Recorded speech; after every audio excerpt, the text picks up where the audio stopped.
हुसूल औलाद के लिए बेहतरीन कुरानी दुआ।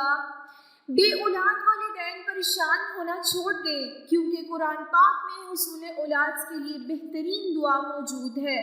ये वही दुआ है जो हज़रत ज़करिया अलैहिस्सलाम ने 80 साल की उम्र में अपने रब से मांगी और बहुत यकीन के साथ मांगी कि ए मेरे रब, मैं आपसे दुआ करके कभी भी मायूस और बदबख्त नहीं हुआ। अल्लाह ताला ने उन्हें इस दुआ की बदौलत बुढ़ापे में भी औलाद अता की। सुभान अल्लाह। याद रखिए, औलाद देने वाली ज़ात सिर्फ़ और सिर्फ अल्लाह ही की है। हुसूल औलाद के लिए किसी भी आलिम, फ़कीर, पीर के पास जाने की ज़रूरत नहीं है। औलाद के हुसूल के लिए ये दुआ यकीन के साथ पढ़ें। इंशाअल्लाह अल्लाह ताला अपनी रहमत के साथ बुढ़ापे में भी औलाद से नवाजेगा, जैसे अल्लाह ताला ने हज़रत ज़करिया अलैहिस्सलाम को बुढ़ापे में भी औलाद की नेमत से नवाजा।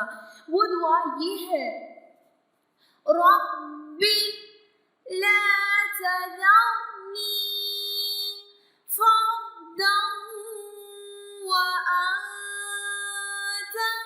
खैरुल वारिसीन।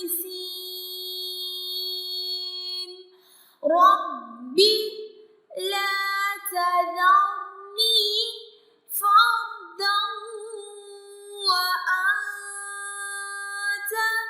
खैरुल वारिसीन। रब्बी ला तज़रनी फ़र्दन व अंत खैरुल वारिसीन। ऐ मेरे रब, मुझे तन्हा ना छोड़िए और आप सबसे बेहतरीन वारिस हैं।